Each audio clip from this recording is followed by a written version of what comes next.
हिमालय पर्वत की तराई में एक सुंदर वन नाम का जंगल बसा हुआ था, जहाँ एक छोटे से घर में टुन्नी चिड़िया अपने 3 बच्चों के साथ रहती थी। टुन्नी के पति को उसी जंगल के राक्षसबाज ने मार डाला था। आज का मौसम बहुत खराब था। सुबह से बहुत तेज बारिश हो रही थी। आज तो सुबह से बारिश हो रही है, शाम होने को आई, लेकिन ये बारिश रुकने का नाम ही नहीं ले रही। घर में भी कुछ नहीं है खाने को, क्या करूं? बच्चों को मैं क्या खिलाऊं? बच्चे भी बहुत भूखे हैं। माँ, हमें भूख लगी है, कुछ खाने को दो ना। बच्चों, घर में कुछ नहीं है खाने को और ये बारिश भी नहीं रुकी है, तो मैं कुछ खाने का इंतजाम कैसे करूं बच्चों?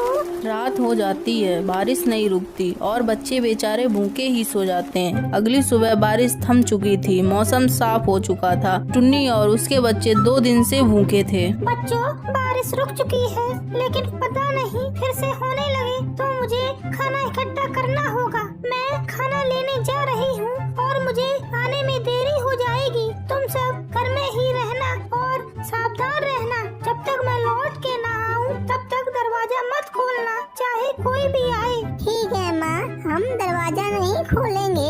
इसमें आप इतनी चिंतित क्यों हो रही हैं? क्योंकि बच्चों, तुम्हारे पिता को जिस राक्षसबाज ने मारा था वो यहीं आसपास रहता है। उस राक्षसबाज ने तुम्हारे पिता को मुझसे छीन लिया और इसी बात का डर है कि कहीं वो तुम्हें भी मुझसे ना छीन ले। माँ, आप चिंता ना करें, हम दरवाजा नहीं खोलेंगे।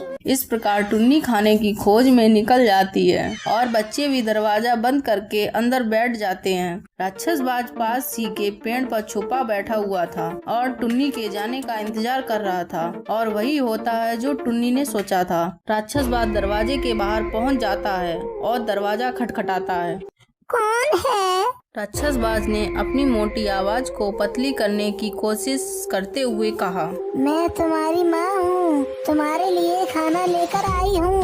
हमें मूर्ख बनाने की कोशिश मत करो, तुम हमारी माँ नहीं हो सकती। हमारी माँ की आवाज तो कोमल और सुरीली है, तुम्हारी जैसी मोटी नहीं। राक्षसबाज निराश होकर पेड़ पर लौट आता है। काफी सोचने के बाद उसने एक चाल चली। उसने काफी सारा चौक खा लिया, जिससे उसकी आवाज पतली और मीठी हो गई। बाज फिर से दरवाजे पर पहुंच जाता है और बड़ी कोमल और मीठी आवाज में कहता है, बच्चों, दरवाजा खोलो, मैं तुम्हारी माँ हूँ। देखो, तुम्हारे लिए कितना खाना लेके आई हूँ। परंतु बच्चे बहुत चतुर थे, इतनी जल्दी झांसे में आने वाले ना थे। उन्होंने खिड़की से बाहर झांका और बाज के पैर देख लिए। नहीं नहीं, तुम हमारी माँ नहीं हो सकती। तुमने किसी तरह अपनी आवाज को पतला कर लिया, लेकिन तुम्हारे पैर काले हैं और हमारी माँ के पैर दूध जैसे सफेद हैं। धोखेबाज, हमारे घर से दूर रहे। हमें पता है तू वही राक्षसबाज है जिसने हमारे पापा को मारा था। तूने हमारी माँ को विधवा बना दिया और हमें बिन बाप का कर दिया। मुँह काला कर जा यहाँ से और लौट कर मत आना। राक्षसबाज को फिर से असफल होकर लौटना पड़ा। बाज सोचने लगा, अब क्या किया जाए, कौन सी तरकीब सोची जाए जिससे इन बच्चों को मैं आसानी से खा सकूं। अचानक उसे एक बढ़िया तरकीब सूझी। वह खुशी के मारे झूम उठा। अपनी नई तरकीब पर अमल करने के लिए बाज एक पेंटर के पास जाता है। पेंटर एक कबूतर था। उसने देखा उसके यहाँ एक बाज आया है। हेलो बाजी, कहिए आपकी मैं क्या सेवा कर सकता हूँ? हमारे पैरों को पेंट करके सफेद कर दो। कबूतर मन में सोचने लगा, इस बाज को अपने पैर क्यों सफेद करवाने हैं? खैर, मुझे क्या, इसके पैर अभी सफेद किए देता हूँ। तभी उसने बाज के पैरों को सफेद कर दिया और बाज वहाँ से चला गया और फिर से बच्चों के पास पहुँच जाता है। इस बार बाज ने फिर से आवाज लगाई और अपने पैरों को भी खिड़की पर रख लिया ताकि बच्चे उसके पैरों को देख सकें। बच्चों, दरवाजा खोलो, मैं तुम्हारी माँ हूँ। देखो, तुम्हारे लिए कितना खाना लाई हूँ। बच्चों ने खिड़की पर 2 सफेद पैर टिके देखे और आवाज भी मीठी और कोमल भी। तो इस बार बच्चे धोखा खा गए। वे समझे कि उनकी माँ सचमुच आ गई। बच्चों ने दरवाजा खोला, तभी राक्षसबाज उन पर टूट पड़ा। बच्चों को अपनी गलती का एहसास हुआ, लेकिन अब बहुत देर हो चुकी थी।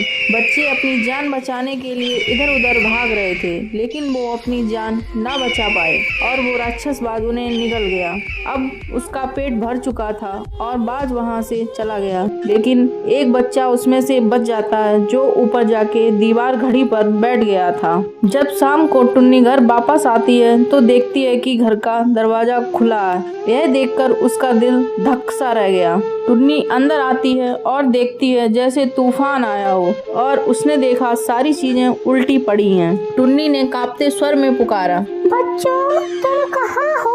उसकी आंख में आंसू आ गए थे। हे भगवान, बच्चों ने मेरी चेतावनी पर ध्यान दिया हो। टुन्नी समझ चुकी थी कि ये सब बाज का किया धरा है। तभी एक बच्चा घड़ी से कूदकर अपनी माँ के पास आता है। तभी टुन्नी को देखकर बच्चा फूट फूट कर रोने लगा और सारी घटना माँ को बता दी। तभी टुन्नी के दिमाग में एक बात उमड़ने लगी। वो राक्षसबाज बच्चों को इतनी जल्दी नहीं खा सका होगा। आसपास खून भी नजर नहीं आ रहा। इसका एक ही अर्थ है कि वह दुष्टबाज बच्चों को निकल गया होगा।